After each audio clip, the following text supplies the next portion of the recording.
From the University of California, Irvine, this is UCI Minds Spotlight on Care, the podcast where we share stories, experiences, tips, and advice on caring for loved ones affected by Alzheimer's and other dementias. Welcome, everyone, to Spotlight on Care. We're very excited about our podcast today. With me today is Virginia Nave, my co-host, and also our special guest, Joe Gonzalez, and I'll introduce him a little bit later. Our topic today is kind of investigating and choosing living arrangements outside the home. Probably one of the toughest things to do and to go through. So we hope you're going to get a lot of tips. I know Joe has a lot to share. So Virginia, why don't you share a little bit of your experience? I'd be happy to, Steve. Well, Mom had been in her home for the better part of a year, which was 45-minute drive to an hour from my house. So needless to say, I was still raising 2 kids at home, and I could not just jump in the car and see if Mom was taking her medications correctly or if she was even cooking dinner. And I was beginning to worry about her safety. So I thought, okay, I need to find a place for her. So I looked and found what I thought was perfection. I thought, this place is lovely. You walk in, there's a chandelier. The tables had white tablecloths, and the room that was available had a little stream right outside. And I thought, this is lovely. So long story short, we moved Mom there. Well, she was not happy. She didn't understand why she was there. I said, Mom, you need help with living. And she said, why? I'm perfectly fine. So I thought, oh boy, okay. So she stayed 2 or 3 months, and I thought, this isn't working. She's miserable. So I brought her to my home, our home, and I don't have a spare bedroom, so Mom's bed was the sofa. And I started looking again. And I found a place that I thought was perfection. I thought, oh, this place is great. She's going to love it. So my brothers, again, got her furniture out of storage, and we all went down there and set up her room like it was her room and her furniture and pictures on the wall. And I went and got her, and we stood in the lobby, and I was just about to take her to her new room. And she said, why would you think I would stay here? And I said, Mom, it's lovely. It's a great place. You're going to love it. And just then, a woman with fairly severe dementia came up, grabbed my hand, and started licking it. Mom was horrified, and so was I. She said, I'm not staying here even one night. So I got my brothers and I said, this isn't working. She won't stay. So I went to the office and I told them, I'm super sorry, but we're going to move everything out of Mom's room and she won't stay. I wasn't doing very well. So back to my sofa, her stuff back in storage. One day, my sister-in-law calls me. She goes, I found the perfect place. And I said, I really hope you did. And we went there, and the available room was beautiful. It had like a little living room space with a sofa and a TV and a kitchenette, and then her little separate bedroom. And I said, done. We're signing her up. And we took her there, and she was fine. She looked around. She saw her stuff. Maybe she was tired of my sofa. She was happy. And that is where she stayed until she passed away at the end of her Alzheimer's. So I didn't have an easy time, but it ended up well. Wow, that's a good story. That's a very good story, Virginia. Mine is a little bit similar. I'll kind of talk about the investigating part. I knew we were going to have to make this move at some point. I was still working full-time. Patty was home. You know, I had full-time care there, but I was either going to have to go to 24/7 in order to take care of the evenings when I was traveling. So anyway, I started to look around, and I thought, well, this is really a good thing. Why don't I take Patty with me? And I'll take her and, we'll look at these places together. Huge mistake. I took her to the first place, and we walked around. It was terrible. And she looked around and goes, oh, this is interesting. This is interesting. And as we're leaving the place, she said, you're not going to place me in here, are you?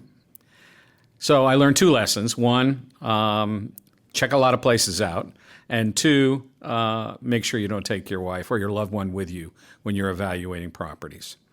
So with that, let me introduce our special guest today, Joe Gonzalez. I've known Joe for a number of years. He and I have shared a lot of stories together about our wives. I was lucky enough to go to Joe's memorial service for Barbara. It was really special. Got to meet his daughters, and so it's been a really good friendship for me. Joe's going to talk about a little bit about Barbara, and then we're going to get into some questions about what it's like to do this investigation. So, Joe, give us a little discussion about your life with Barbara and how things. Okay, thanks, Steve. Preparing for this brought back a lot of memories, and I did spend. Barbara and I met in junior college. And then I always say she dumped me for another guy and married somebody else. And then I married somebody else as well. And then some 30 years later, we got back together again and got married in 1997. And it was the best. I mean, everybody should have a love like the one that Barbara and I had. It was special. And we did everything together. We had a dual family, so I had 4 children. She had 3 children. And but we had a great life. And in 2007, she retired, and we moved to Tustin. We're living in Arcadia. My business was in Tustin, and she loved the house so much that she wanted to remodel completely inside and out. And in the middle of that, I began to see things that affected the way she dealt with things. So the contractors had come back and said, "Your wife ordered this," and then she said, "No, I didn't." And of course, I knew it was the contractors because my wife was right on top of all that stuff. And I began to realize that there was issues with her, and I did call her doctor and tell him that she's got some memory issues, and he proceeded to tell her that I called him, and he was super angry about that. And things changed. All of a sudden, she didn't know how to cook, or she'd leave the water on or the heater on, and things that were just crazy. And for me, not knowing anything about the disease, I figured I better start looking around to see more about this disease, and joined the Alzheimer's Association. They had a couple of programs which included 3 sessions. I took my wife. We both went there. Barbara never admitted that she had this disease, but the sessions were good. It taught you how to deal with it, how to answer, how to ask questions, how to respond, how to care for her, and so it went from a great relationship to one that was really, really difficult. But the Alzheimer's Association really helped me deal with her and help her. Well, Joe, I know that this process of caring for her took quite a while, but there was a juncture when you had to make some decisions about having her live outside the home. What was the process of looking for alternatives that you went through? Well, first of all, I never thought I would ever do that because I'm her husband, and it's my responsibility to take care of her. For me to place her in a home would just be unthinkable.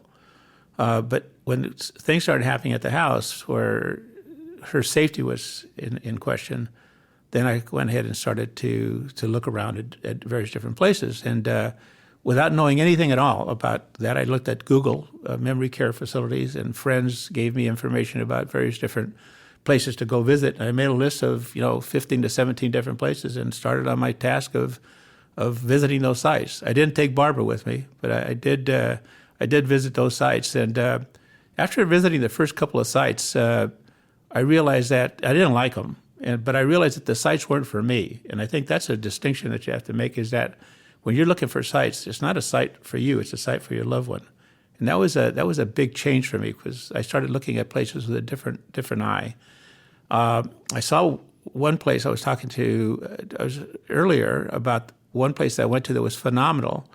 And I went in and asked about their memory care facility. He said, "Oh, that's in the back." And when I walked in the back, it was not really a facility that was good for my wife or for anybody for that matter. So, it's going through that process was an adventure for sure. So when you looked at this number of places, which is quite a long list and very thorough, how did you feel about it yourself, and did you feel like there was another step that you should go through? Well, actually, not at the beginning. I mean, I went through a whole process, and in a business prospect, I looked at facilities and said, okay, this is good for this, is going to work. And I wound up coming up with the idea that really I should deal with things that specifically dealt with just dementia, because some of the facilities were, had restrictions on the people with dementia. So Barbara had caregivers, and we had an association that managed daily care for her. I was still working, and so the manager of the home care unit, I asked her if she would act as a consultant for me and look at these facilities, because I knew nothing about that. I knew about the business side and how it looked, and so she asked me to just deal with those companies who dealt specifically with dementia and nothing else, and so. I gave her the list, and off she went. And she visited all the sites. In fact, added a couple of different sites, including the one that I ultimately wound up placing Barbara in. And so now I had all these sites, and then she came back and gave me her thoughts on the sites. What were some of the criteria that you used to evaluate these sites, Joe? For us novices, what do you look for? I mean, I learned after I visited a couple of places, but I wish I'd had some insight before I started. Yeah, well, the consultant developed a questionnaire for us, and I think one of the key things we had was the fact that they needed to have, each place had to have 24/7 nursing care, RNs and LVNs. We're looking for places who would administer the medication that she was taking. We looked for the training and selection of staff. Did they drug test? Did they do background checks on the individuals? How much training did they get before they got started? Was there continual training? And then I asked about turnover and ratios of staff to residents, and how they handled agitation. And did they have outings and a place where they could move around and feel like it was open, not confined? I created these questionnaires with the help of the consultant and sent it out to all the people that we had. I think we narrowed down to about 8. The interesting thing is, out of those 8, only about 3 or 4 of them responded. And some of the ones that responded said, "We really can't share that information with you," which I thought was unusual, since I'm placing my wife in there, and you're not going to tell me things of that nature. So, so that was the next step. Yeah, you shared that list with me, and I was incredibly impressed. I found one of the things that you put down there was how they dealt with specific situations, like what about falls, and what about the number of times that these kinds of occurred. Did you find that useful? Some of the people said, "Look, we just don't share that information." Most of them did. But the facility where Barbara wound up said, we will call you with every fall. We'll record every fall. And Barbara used to like to sit and watch TV sitting on the ground up against the sofa. But every time she was down, they would call me and say, "Look, we think she sat down, but we're not exactly sure." And so they did a great job of letting me know about those kinds of issues. So what was the deciding factor in your decision? What did it come down to? What made you feel? Were there any of those items on your list that became more important, or was it just something else that occurred?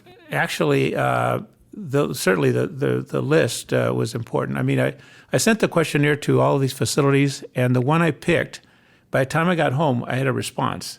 Some of the others said, "Oh, I have to get back to you, But I think the feeling at the facility that I picked, it was open. They had entertainment every day. The staff was great. They had a larger number of staff, which is I think important, because when they get agitated, redirecting was important. So if one person couldn't handle it, they can hand it off to somebody else. And Barbara was extremely happy there. So I think that's really, the facility was open. It didn't feel like she was locked in. You were talking about Barbara's experience there. You said she was happy. Can you talk a little bit about, that transition for her, and then I'll ask you how the transition was for you.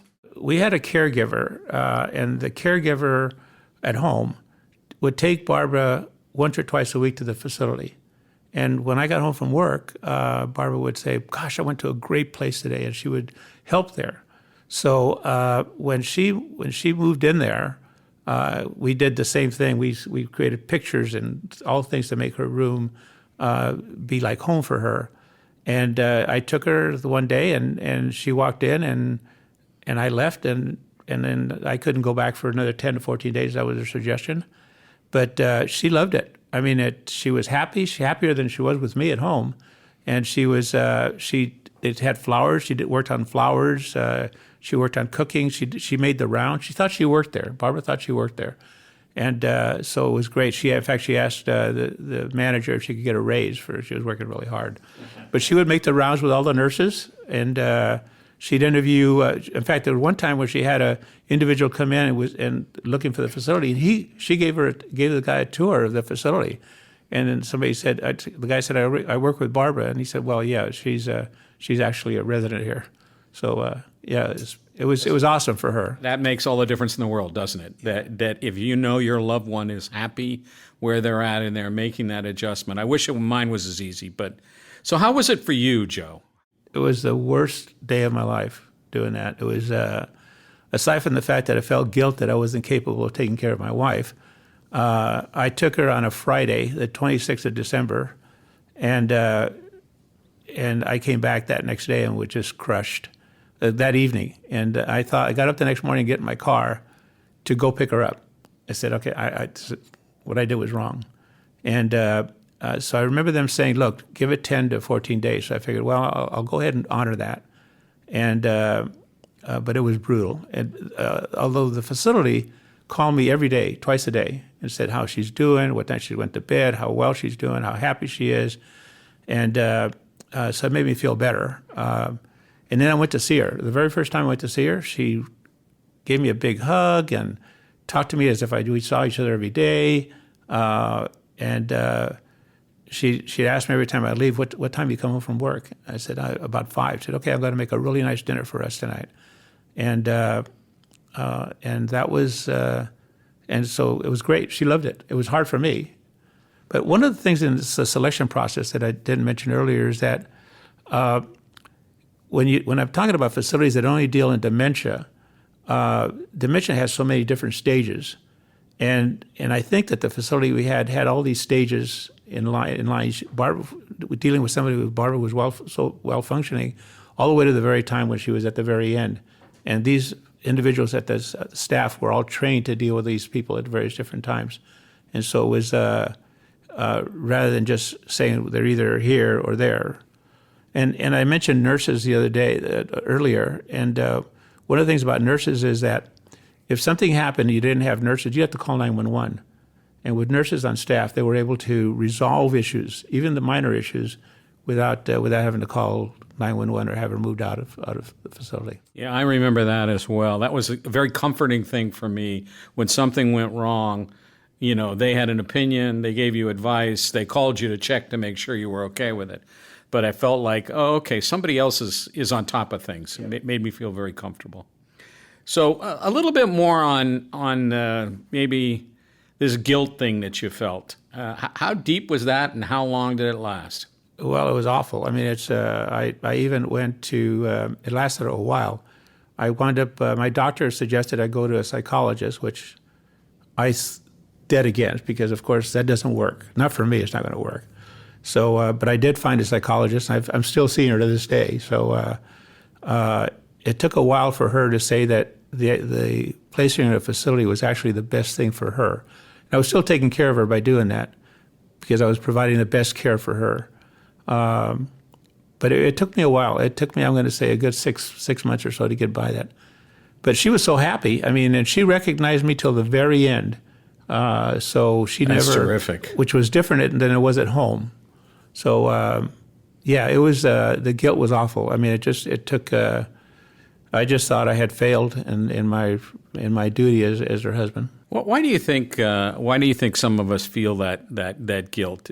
Yeah, the word I use is control. What word would you use? I don't know, but I'll tell you one thing. I think the men's group that I was involved in really helped that process, because we were all coming out of it with successful people running their own businesses, and we're used to fixing problems. And now when it comes down to the person that you love most, you can't fix them. And so I think I think that's what's most difficult. I can fix anything except to the thing that's most important to me. Yeah, Alzheimer's gives you that whole sense of, I don't know enough about the disease, it's going on, and I don't feel like there's anything I can do to fix it. And when you've done that a few times before in your life, it makes you feel like you're just totally out of control. That's how I felt. Yeah, I think that's good. Do you have any? I think you've answered this question, but do you feel like the timing was right when you placed Barbara in, or would it have been better if it was sooner? Or it would have been better if it was sooner. It's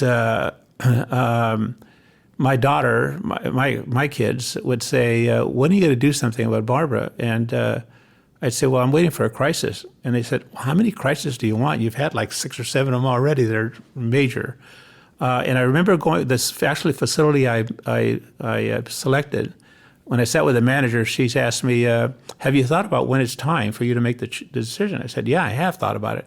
So what do you think? I said, "Well, I'm not really sure."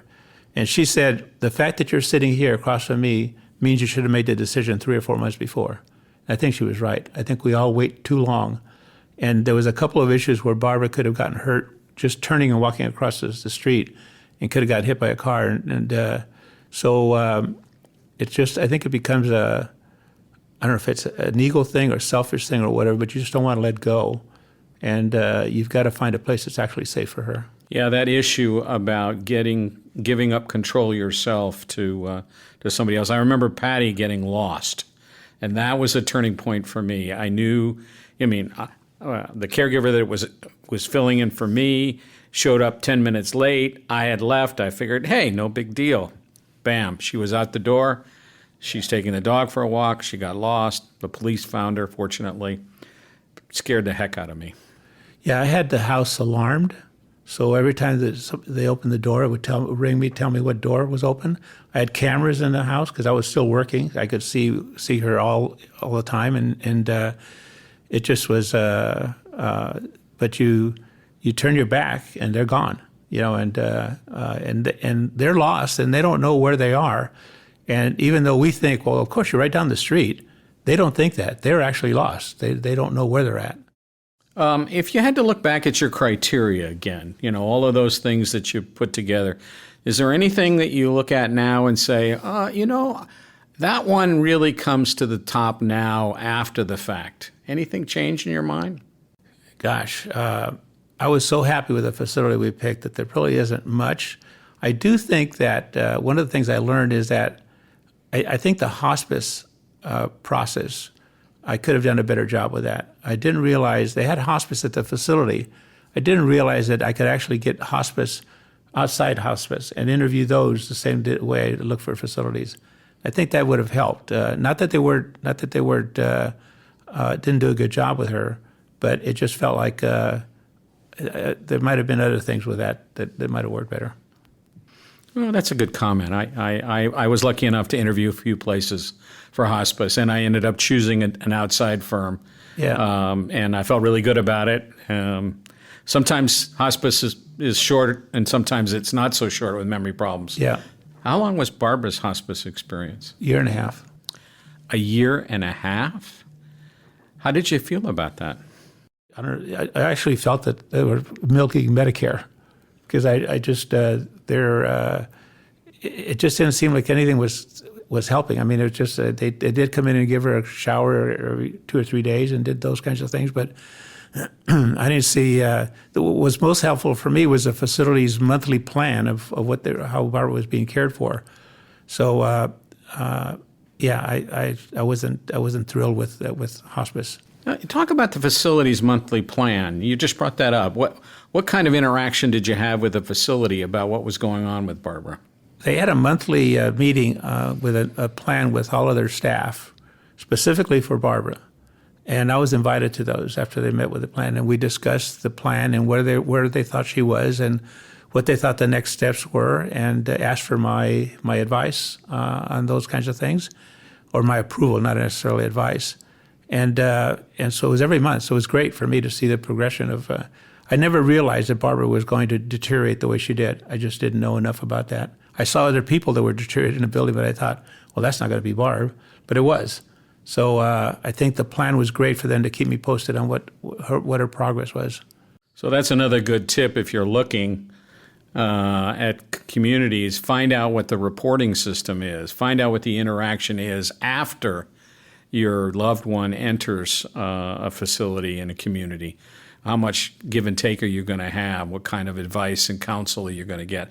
I know that was one of the things that frustrated me. I also had interaction with them, but I felt like there wasn't enough kind of like advice for me. You know, it was like, what am I going to go through? What's the experience going to be like for me? And granted, that wasn't what we were paying them for, but in retrospect, I know that would have helped my situation a great deal. And fortunately, I was in the same group that Joe was, with a bunch of guys who helped me get through it.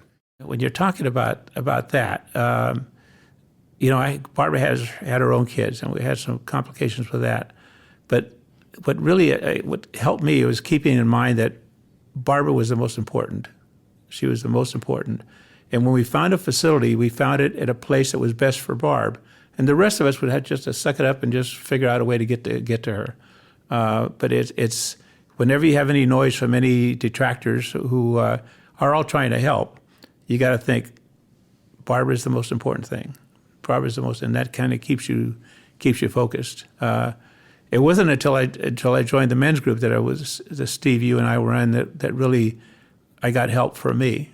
And I tried a lot of support groups, but it's tough to find support groups that are the same as you. They're dealing with spouses, and I think our group was really good from that standpoint. I agree. Let's kind of turn ourselves here to kind of like, looking back. Thank you. You did a wonderful job of taking us through the interactions that you had, the process that you took, the thoroughness that you obviously did, some of the things to look for, which was great, and also some of the things you went through yourself. If you had to look back on just being a caregiver yourself in totality, are there any things you would share in terms of insights about that? Yeah, I first of all, most people that I know don't know anything about the disease.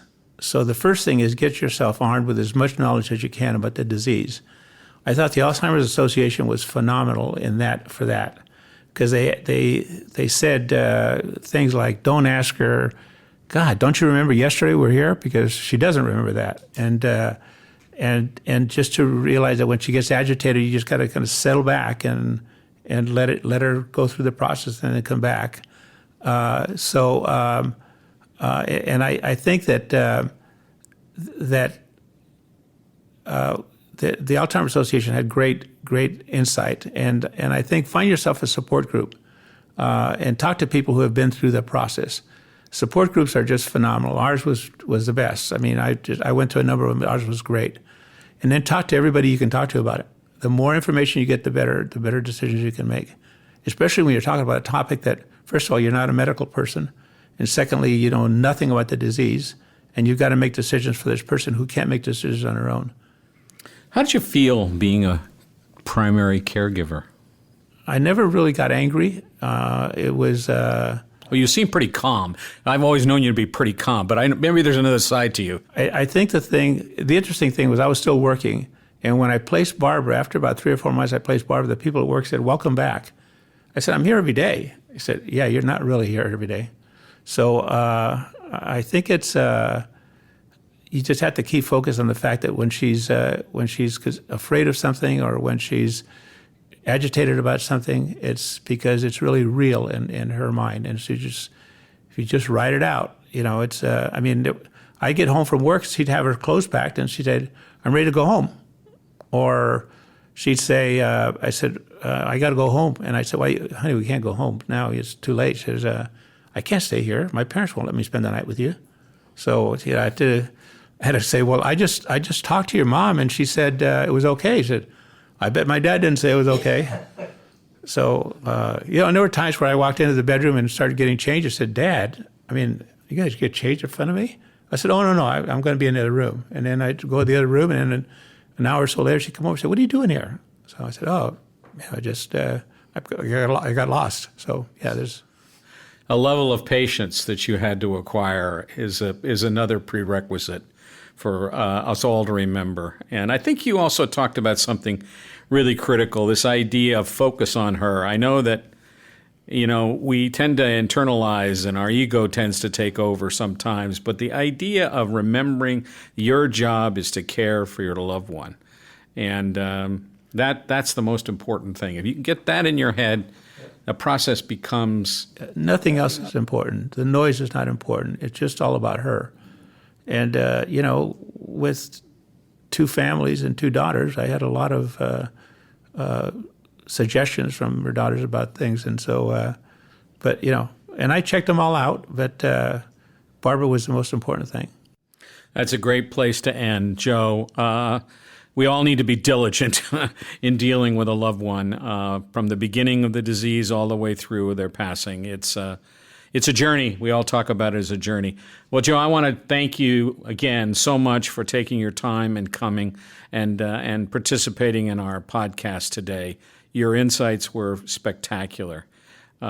Virginia, anything you'd like to add? Thank you, Joe. I just sat here shaking my head yes the whole time, even though it was your spouse and it was my mother that I was dealing with. So many of the things are very, very similar.